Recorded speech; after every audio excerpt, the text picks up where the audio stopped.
Bienvenidos a Soluciencia Colombia, el podcast donde exploramos los grandes desafíos de la sostenibilidad en Colombia. El IRD te invita a sumergirte en esta serie de 6 webinars y podcasts para aprender y reflexionar sobre los retos más urgentes de la ciencia de la sostenibilidad en el país y las soluciones innovadoras para abordarlos. En cada episodio, un invitado especial reaccionará a 2 fragmentos del webinar y compartirá sus conocimientos y experiencias sobre el tema tratado. Acompáñanos para reflexionar hacia un futuro más sostenible y descubrir nuevas perspectivas que te ayudarán a comprender cómo la ciencia y la innovación pueden transformar el camino hacia la sostenibilidad.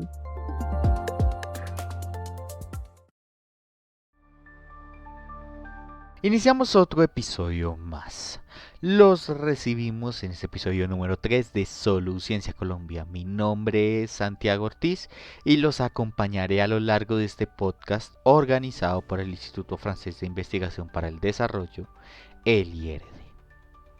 Desde hace más de 4 décadas, los equipos del IRD y sus socios colombianos cruzan miradas, disciplinas y saberes a través de alianzas de largo plazo para co-construir soluciones sostenibles de alto impacto y contribuir al fortalecimiento de la resiliencia de la sociedad frente a los cambios globales. Nos alegra tenerlos nuevamente con nosotros para seguir explorando nuevas reflexiones al respecto. También los invitamos a escuchar los demás episodios de Soluciencia Colombia y a revivir sus webinars en el canal de YouTube del IRD.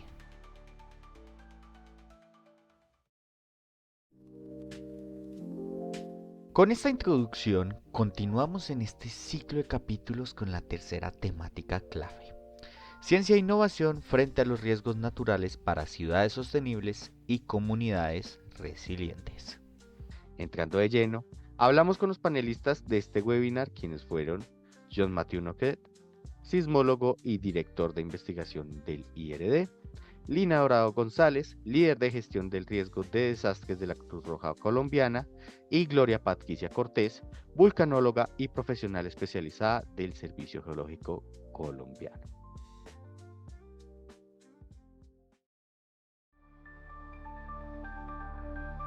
La invitada de hoy es Indira Molina. Ella es geóloga y sismóloga colombo-francesa, quien ha estado trabajando desde 1998 en el monitoreo y gestión de crisis sísmicas y volcánicas. Su experiencia se ha enfocado en la comprensión de los fenómenos precursores sísmicos y volcánicos, tratamiento y análisis de datos, modelamiento de sistemas geológicos, divulgación y gestión de crisis. Ha sido afortunada en estudiar datos de 5 volcanes ecuatorianos que han erupcionado, un volcán colombiano en fase activa, así como de estudiar la sismicidad inducida y los grandes terremotos en Colombia. Le encanta el trabajo de campo, enseñar y la divulgación de las geociencias en general. Indira, bienvenida a este podcast del Proyecto Soluciencia Colombia. ¿Cómo está? Buenos días, Santiago. Muchas gracias por la invitación a usted y a Mano. Yo estoy bien, gracias. El día de hoy está un poco frío, pero bueno, ahí vamos. Bueno, Indira, bienvenida a este proyecto. Me gustaría iniciar con una pregunta y es, ¿con qué proyectos o qué relación ha tenido con el IRD, con nuestra entidad? Bueno, con el IRD mi conocimiento es un poco largo debido a que yo trabajé en el Instituto Geofísico de la Escuela Politécnica Nacional en Ecuador. Desde el 98 por aproximadamente 8 años, y allí tuve, pues, la fortuna de conocer varios integrantes que trabajan del IRD y trabajé con algunos de ellos en sismología, aprendí mucho de ellos y aprendí también de vulcanólogos. Entonces, no recuerdo exactamente la fecha, pero en 2000, creo que 2002, después de pandemia, hubo una reunión en Quito en la cual el IRD me invitó a presentar los trabajos que habíamos realizado sobre volcanes ecuatorianos, y allí otra vez los encontré y también los estuve como animando a que vinieran a Colombia a empezar esta colaboración en la cual nos encontramos actualmente con un convenio con ellos. Bueno, Indira, muchísimas gracias. Veo que es una relación muy larga las que se ha tenido con el IRE y que en estos momentos se ve reflejada con el proyecto Soluciencia Colombia. Bueno, Indira, eh, no sé si puede hablarnos de en qué proyectos está actualmente, qué ha estado haciendo en vigilancia con sus proyectos. ¿Qué nos puede contar? Bueno, actualmente tengo un proyecto de investigación sobre un sismo que ocurrió el 17 de agosto del 2023 de magnitud 6,1, que ocurrió cerca de la localidad de San Juanito, en el Meta, Colombia. Y es un sismo muy interesante, entonces estamos investigando sobre cómo ocurrió ese sismo, en dónde ocurrió, tratando de investigar posibles premonitores y sobre todo como caracterizándolo con el fin de entender en el futuro, si vuelve a ocurrir un sismo allí, cómo podría ser ese despliegue de energía a partir de ese gran sismo. Entonces, ese es como uno de mis proyectos principales en este momento en el Servicio Geológico Colombiano. Y pues en este proyecto estoy colaborando ya con un investigador del IRD, con Jan Matthew, y pues él nos está colaborando con herramientas también para entender desde el punto de vista de la deformación del terreno provocada por este sismo. Entonces ya empezamos a activar esta conexión con el IRD a través de ese proyecto de investigación y pues la otra parte es estar muy atenta a esta colaboración con el IRD, de ser como una interfase entre el IRD y tal vez mis colegas en el servicio geológico. Siempre estar atenta a que esta cooperación se desarrolle de manera eficaz. Bueno, Indira, muy bien, que aprovechando tuvimos a John Matthew como panelista en el webinar que vamos a analizar el día de hoy en este programa. Qué interesante saber que hay relaciones tan cercanas y que tanto el IRE como el Servicio Geológico Colombiano están trabajando de la mano. Para este momento, Indira, vamos a analizar uno de los fragmentos que elegimos del webinar número 3. En este segmento, John Matthew Noquet plantea la gestión del riesgo junto con las tecnologías emergentes en el marco de ciudades sostenibles y resiliencia urbana en Colombia, permitiendo apreciar el rol científico en el análisis y desarrollo de soluciones para afrontar los desafíos naturales y fortalecer las comunidades ante los riesgos. Vamos a escucharlo. Nueva tecnología que permiten tener sismómetros con fibra ópticas y tener esta información en tiempo real, pero la consecuencia general en términos de tal vez de los riesgos o la implicación es nuevas posibilidades de tener alerta temprana.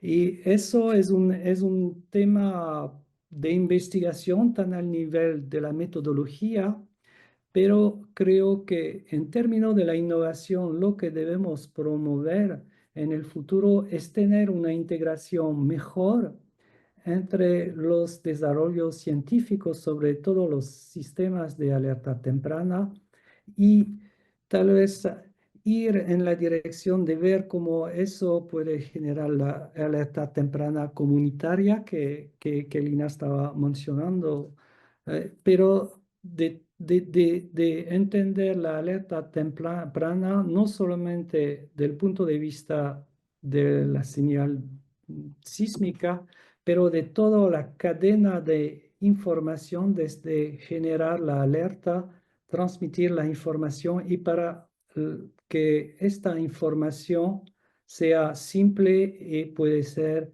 apropiada por las comunidades y incluida en un sistema eficiente de respuesta por la parte de las políticas públicas de los actores de las ciudades, de los territorios. Muy bien, acabamos de escuchar a John Matthew, que estuvo con nosotros como panelista en el webinar. Indira, eh, John Matthew habló sobre estos análisis que hay que hacer del proceso que habló Lina. Se habló sobre esas reacciones que se deberían tener y sobre esos conceptos. Tú que estuviste en el webinar, ¿qué nos puedes decir de ese fragmento que acabamos de escuchar? Bueno, Giammatteo toca dos temas importantes en el desarrollo de la sismología y la interacción social de lo que se obtiene a partir de la sismología, el monitoreo de los terremotos. Entonces, él habla del el uso de tecnologías emergentes, él habló de fibra óptica y él también habló de que esto esté bien integrado con la sociedad. Entonces, primero voy a entrar un poquito más en profundidad a qué se refiere el uso de tecnologías emergentes para reducir los riesgos sísmicos. Entonces, cuando hablamos de tecnologías emergentes en el ámbito sísmico, nos referimos a herramientas innovadoras que aún están en evolución, pero que ya muestran un gran potencial. Por ejemplo, hoy en día contamos con sistemas automáticos que utilizan inteligencia artificial para emitir alertas tempranas.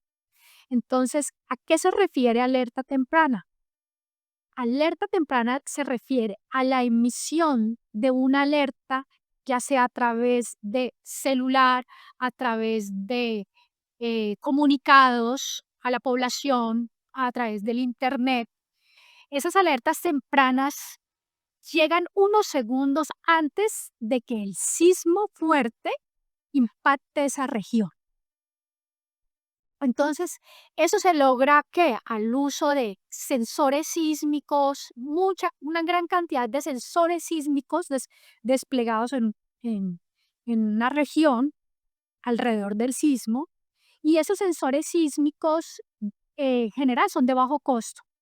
Ya Matthew mencionaba lo de la fibra óptica. Eso es un poco más costoso, pero está siendo implementado y tengo entendido que es en Francia donde empezaron a construir ese sistema de fibra óptica que no es más que como la fibra actúa como varios sensores sísmicos. Entonces ahí está el concepto de alta densidad. Entre más sensores sísmicos escuchen la Tierra, pues uno va a tener una información mucho más rápida, mucho más veraz de dónde ocurre ese sismo y de esa forma pues uno puede emitir a la población esa información.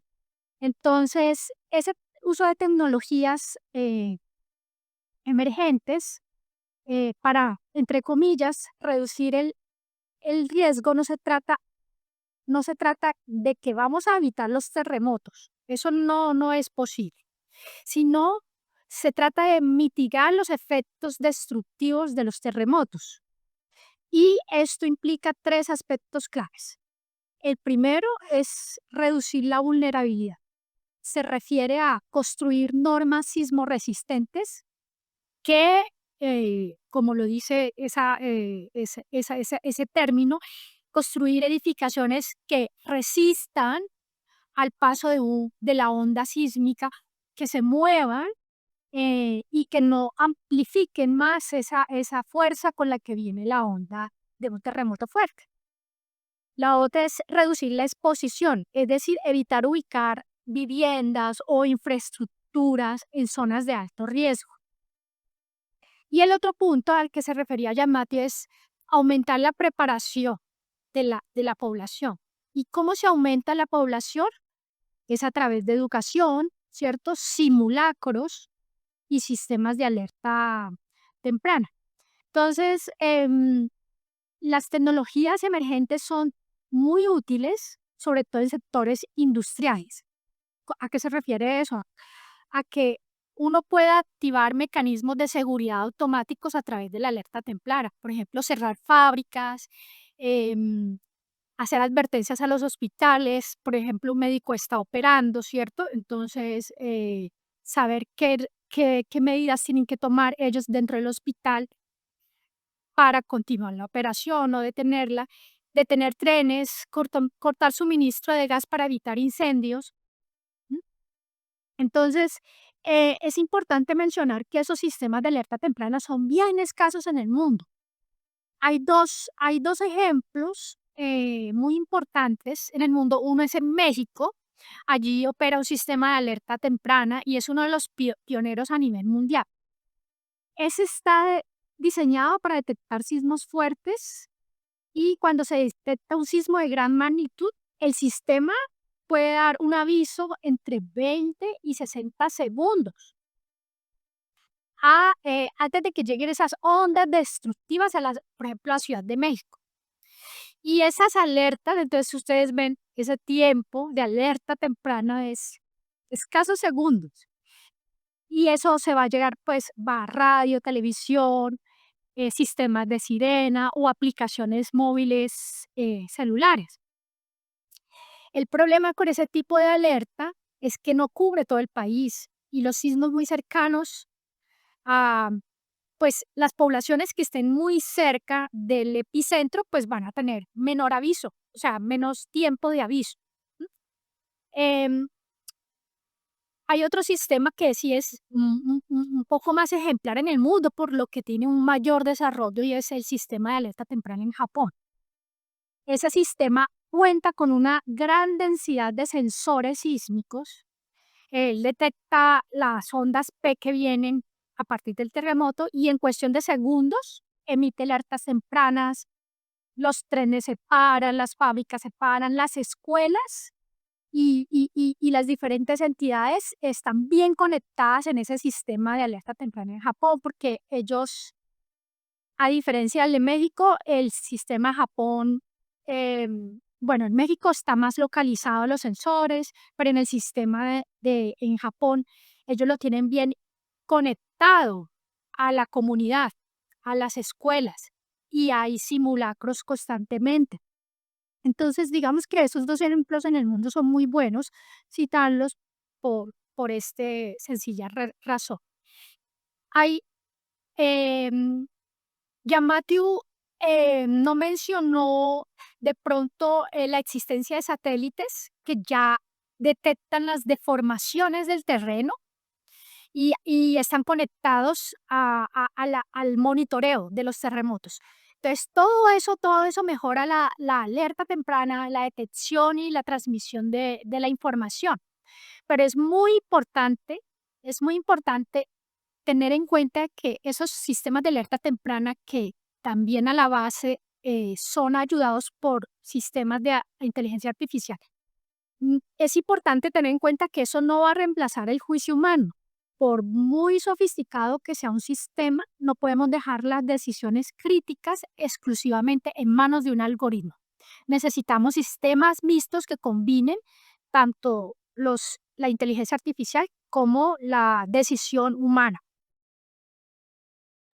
Bueno, Indira, qué interesante el complemento que le diste a estos aspectos de tecnologías emergentes que de pronto John Matthew por el proceso del webinar no pudo complementar, pero que estás complementando y que nos traes un ejemplo muy válido con lo que están haciendo todos sus territorios, como de pronto Francia y la misma Japón, que pues para contextualizar un poco, sabemos que Japón es un sitio muy complejo por los terremotos y los tsunamis que se crean, teniendo en cuenta que es una isla. Entonces, muchísimas gracias por la explicación. Bueno, nos has explicado muchos elementos que se han desarrollado desde tecnologías emergentes, pero desde el servicio geológico y algo que nos puedas contar que se haya avanzado o algo que estén estudiando en relación a estas nuevas tecnologías que se puedan implementar.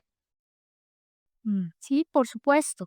En el servicio geológico hemos avanzado en el desarrollo de lo que se llama un Sistema Nacional de Detección de Alerta de Tsunamis, que es, es un sistema que está anclado a, a, a contar pues con una emisión de unos ciertos boletines que van y que son comunicados a través de un protocolo a ellos y a través de la Unidad Nacional de Gestión de Riesgo y Desastre, la UNGRD, se hace otro traspaso el traspaso del Servicio Geológico de esta información técnica de terremotos para que ellos, a su vez, emitan otros boletines que son más informativos y publicaciones que van a servir a la comunidad con esta información técnica que nosotros proveemos. Em, Nosotros contamos en Colombia con redes sísmicas que cubren todo el país, tenemos ya también un procesamiento automático de datos y pues unos protocolos para comunicar rápidamente esa información técnica con este sistema nacional de detección de alerta de tsunamis, bajo ese protocolo que tenemos con ellos. Entonces, ese hito eh, se alcanzó se realizó con el apoyo de JICA, la Agencia de Cooperación Internacional de Japón, hace varios años, y pues nos permitió fortalecer e integrar esta capacidad técnica a ese sistema nacional de alerta. Entonces, ¿qué hacemos? Nosotros generamos boletines preliminares y revisados en pocos minutos, y aunque esto no es realmente un sistema formal de alerta temprana sísmica, es la base técnica para avanzar hacia su implementación. Eh, Como les había dicho anteriormente, el tiempo de aviso varía mucho según la ubicación del epicentro. Si nosotros estamos cerca, la ciudad está cerca del epicentro, pues va a tener poco aviso. Si la ciudad está muy lejos del epicentro, pues va a tener más tiempo de aviso. Les voy a dar un ejemplo. Si acá en cerca de la costa colombiana ocurriera un sismo de magnitud 6, se activa ese protocolo con el Sistema Nacional de Detección y Alerta de Tsunamis. Y luego la Unidad Nacional de Gestión de Riesgo y Desastre emite a partir de nuestra información técnica esos boletines informativos a la población a través de redes sociales, Twitter, Facebook, ¿cierto? En eso y también otro sistema, por ejemplo, hay municipios que tienen sistemas de sirena. Ahora, cuando ocurre un magnitud 6 puede ocurrir un tsunami, ¿cierto? Entonces, ellos hacen sus propios modelos de cómo se propaga a partir de la ubicación del sismo que nosotros le damos, cómo se propaga la ola hacia la costa, y a partir de eso ya tienen un protocolo también de cómo la gente debería actuar frente a ese fenómeno de tsunami. Entonces, em, eso es como desde la perspectiva del servicio. También hay otros desarrollos innovadores que se han empezado en la Red Sismológica Nacional con la ayuda de la Dirección de la Gestión de la Información acá mismo en el Servicio Geológico, en cuanto se tiene un esquema de poder lograr llegar a la población con un aplicativo también en el cual se presenta esa información, a pesar de que ya la presentamos en la página web también, ¿cierto? Pero una aplicación hoy en día las personas están más eh, con un celular todo el tiempo, entonces ahí les podría llegar esa información, y también la idea es también dar como una especie de alfabetización a la comunidad sobre vocabulario común, qué es un terremoto, qué es un tsunami, sí, todos estos aspectos que pueden ayudar a la comunidad a entender los fenómenos naturales, sísmicos. Bueno, Indira, muchísimas gracias por la explicación. Es un elemento muy novedoso, es algo que han estado y se muestra mucho la investigación que han tenido desde el Servicio Geológico, más desde el aprendizaje y desde la información en tiempo real que sirva para todas las personas de que estén precavidas. Algo de lo que se habló mucho en el webinar, donde pues se hizo el refuerzo de que deberíamos más que todo conocer todos los protocolos y tener las herramientas adecuadas para saber cómo actuar. Muy bien, Indira. Ahora vamos con el segundo fragmento que vamos a analizar en este podcast. En este segmento intervienen Lina Dorado y Gloria Patricia Cortés, quienes abordan la articulación de responsabilidades institucionales, comunitarias y educativas en la gestión integral del riesgo, resaltando el marco normativo y la importancia de la colaboración entre actores públicos y privados en el contexto colombiano. Vamos a escuchar. Y yo solamente quisiera agregar que el tema aquí no debe ser un tema de presupuestos, ¿no? Yo creo que es un tema de responsabilidad. y es uno de los principios de la Ley 1523 de 2012. Todos somos responsables de la gestión de riesgo de desastres. Antiguamente era el Estado, la institución, los institutos, las CAR, las alcaldías, pero hoy todos los ciudadanos tenemos la responsabilidad. Desconocer la ley no exime de desconocerla y para eso yo no requiero recursos. Y entonces ahí está mi responsabilidad como ciudadano urbano, rural. Yo debo también ser responsable, corresponsable con las autoridades y con este sistema para gestionar los riesgos. Entonces eso es algo muy importante. Creo que esto es muy importante decirlo, lo decimos nosotros en nuestros proyectos con las comunidades, es que no llegan las instituciones a suplir la responsabilidad de una comunidad. Tenemos que ser todos corresponsables y esta palabra es muy difícil a veces de hacer la realidad, pero es la única manera de que funcione la gestión de riesgo de desastres, porque aquí todos somos habitantes de un territorio y somos responsables de conocer dónde vivimos, qué riesgos y a los cuales estamos expuestos y cómo los gestionamos. Más allá si hay un presupuesto, más allá si hay proyectos, más allá del deber y la misionalidad de las instituciones, hay un tema que es de nosotros como ciudadanos. Y allí complementaría todo lo que muy bien expresa Lina, y es el papel de la educación. O sea, que empiece, que estos temas no sean solo en unos proyectos, que es exclusivos de unos proyectos de cooperación, que desde los temas de los contenidos educativos, de todo el tema que se articule con el Ministerio de Educación Nacional, donde el tema de gestión de riesgo, el tema de nuestro planeta, de estos riesgos asociados, sea tratado en aulas de clase, desde, desde un preescolar, básica primaria, básica secundaria, en las universidades, porque definitivamente creo que estamos muy atrás en el conocimiento de nuestro territorio, de nuestro planeta y los fenómenos que nos pueden poner en aprietos en algún momento.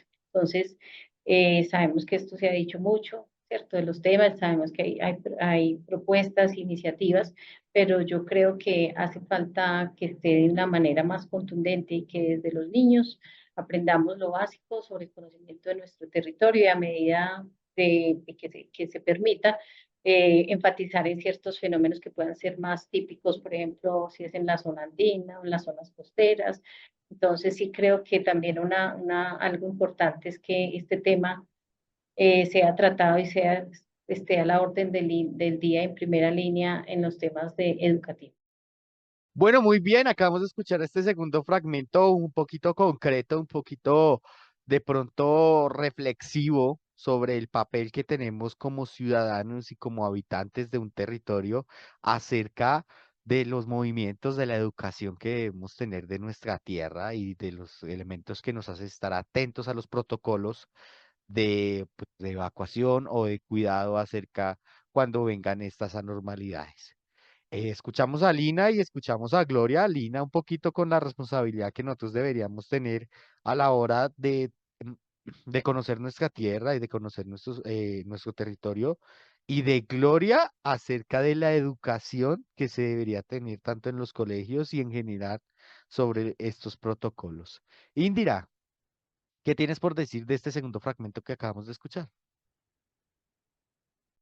Sí, bueno, como lo mencionan ambas, Lina y Gloria, em, pues no basta con que una alerta exista, ¿cierto? Esta alerta, primero, pues debe llegar a tiempo, con un lenguaje claro y ser comprendida y apropiada por a quienes les está afectando esta alerta, pues decir, la población, ¿cierto?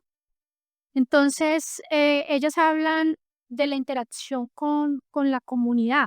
Entonces, la clave está en la conexión entre quienes generamos la información técnica, en este caso el Servicio Geológico Colombiano, y quienes deben tomar las decisiones rápidas. Si no hay esa conexión, ese conocimiento a través de la educación, el sistema va a fallar. Por eso es tan importante la educación, lo menciona Gloria. Es importante que se hagan simulacros y que haya una comunicación constante y un aprendizaje constante por parte de la comunidad. Cuando hay el acompañamiento humano, en este caso a través de las autoridades locales, a nivel de municipio, ¿cierto? A nivel de departamento y a nivel de nacional, pues se van a construir esos puentes reales. Solo así podemos hablar de un final feliz en cuanto a toda esa información técnica que nosotros suministramos. Lina menciona un término muy, muy interesante que me pareció a mí y es la primera vez que lo escucho y es el término de corresponsabilidad. Em, Gloria menciona el papel de la educación frente a los riesgos naturales. Entonces, nosotros no podemos pensar que frente a los riesgos naturales, como los sismos, que esa responsabilidad va a recaer únicamente sobre una institución científica. La gestión del riesgo debe ser una tarea compartida, una corresponsabilidad entre el Estado, la comunidad y cada individuo. La educación es muy clave, no solo para enseñar qué hacer durante el sismo, sino para construir una verdadera cultura de riesgo desde la infancia. Esa cultura de riesgo es muy ejemplar en Japón, donde uno ve constantemente los niños con los cascos, así, situándose debajo de sitios especiales en caso, por ejemplo, de caída de objetos. Ellos están constantemente en esa cultura del riesgo.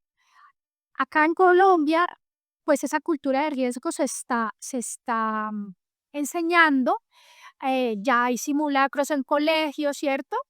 Ya se empieza a trabajar un poco más, pero a nivel del jardín, incluso de primaria, bachillerato, debería haber un curso en el que se enseñe básicamente qué es el sistema Tierra, ¿cierto? Que se enseñe en geociencias, enseñar cómo funciona el planeta, cuáles son sus ciclos y cómo nos afecta esas, esa, esos fenómenos naturales.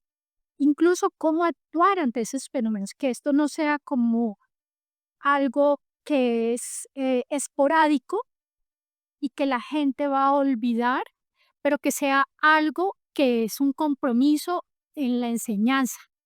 Antes de que los chicos lleguen a una universidad, ya deberían saber que estamos situados en un país que está en el sistema del fuego del Pacífico, ¿cierto? Que hay una zona de subducción, que hay erupciones volcánicas, que hay sismos fuertes que nos afectan, porque así estamos informados y empoderados y participamos en ese acompañamiento eh, que se nos da a partir de las entidades como el UNGRD, ¿cierto? Entonces, esto es un compartir no solamente técnico, pero también es un compromiso ético y social.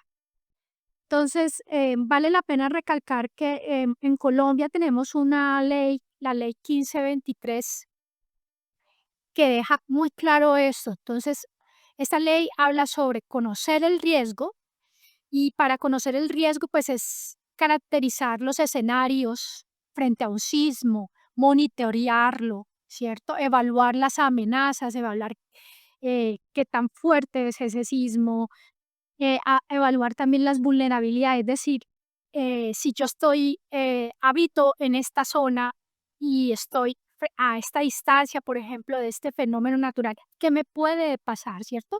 Es comunicar el riesgo. Hay otra parte de esa ley que habla de reducir el riesgo, entonces son las medidas estructurales, ingenieriles, para que ese efecto amplificador de la onda no termine haciendo caer una infraestructura, una vivienda. Y el otro punto importante es el manejo de los desastres, es decir, las acciones que deben ocurrir una vez pues pasa este fenómeno, es decir, la preparación a la ciudadanía. Esa preparación a la ciudadanía, entonces, es muy importante que se dé desde la educación, ¿cierto? Y que exista esa interacción constante entre a nivel municipio, las alcaldías, con el apoyo de la Cruz Roja, la Defensa Civil, para liderar esos procesos. Y pues a nivel regional es competencia de las gobernaciones y a nivel nacional es la UNGRD que coordina esas acciones. Bueno, muy bien. Tuvimos a Indira Molina. Indira, ¿alguna conclusión con la que quieras cerrar este podcast del proyecto Soluciencia Colombia? Sí, bueno, a mí me gustaría abordar el tema de nuevo de las em, tecnologías emergentes para para producir esos sistemas de alerta temprana. Yo estoy de acuerdo de que esas tecnologías pueden hacer que los sistemas de alerta sean mucho más eficientes, pero también es importante no dejar de lado las tecnologías tradicionales, es decir, los sensores sísmicos de alta sensibilidad que se han hecho durante años y años de desarrollo, porque si bien es cierto, los sistemas de alerta temprana se basa, bueno, en parte en tener sensores de bajo costo, ¿cierto? Para poderlos ubicar y desplegar en una región de manera densa. Pero estos sensores no nos dan información importante, completa, que nos permite a nosotros como investigadores comprender mejor el fenómeno sísmico. Es por ello que yo recalco que no debemos dejarlos de lado, ¿sí? Los sensores sísmicos de alta sensibilidad que han sido creados en años y años de desarrollo, em, pues nos permite también detectar las primeras ondas sísmicas. Son muy caros, pero nos permiten comprender mejor los fenómenos físicos que originan los terremotos. Estos sensores de bajo costo no nos permiten todavía tener la misma calidad para el análisis científico. Entonces, yo siento que la clave es la combinación de tecnología de bajo costo y tecnología de alto costo con un criterio de responsabilidad humana. Y pues para completar ya lo que sería la parte de interacción con la sociedad, para mí es importante recalcar de que no podemos, o sea, vivir lejos de los sismos. Esto es algo de nuestro diario vivir, sobre todo en países como Colombia, ¿cierto? Todos los países que están cerca del Pacífico, en el cinturón de fuego del Pacífico, no podemos vivir lejos de los sismos. Entonces, los países deben fortalecer la reglamentación ingenieril, las infraestructuras urbanas y promover una comprensión clara de la amenaza, así como una preparación efectiva para responder ante estas amenazas. Bueno, Indira, muchísimas gracias por haber participado en este proyecto de Soluciencia Colombia, en este tercer capítulo de este podcast. Qué lindo fue haber escuchado sus palabras, haber escuchado su proceso y haber escuchado ese entendimiento que nos dio de las nuevas tecnologías que nos habló John Matthew en el webinar, que aprovechamos la invitación para que puedan ver este webinar en la página del IRD. Indira, muchísimas gracias por estar aquí tan pendiente de nosotros y de este proyecto. Les agradezco mucho a ustedes, Santiago y a Manon, por la invitación y por permitir estos espacios que me parece que ayudan mucho a la comunidad en el término de comprensión también de los fenómenos y de cómo nosotros, los investigadores, estamos trabajando y cómo a dar la información a través de las instituciones que ya en Colombia también interactúan con el Servicio Geológico Colombiano y permiten también, pues, entre comillas, alfabetizar un poco más a la población en un lenguaje que espero haya sido bastante claro.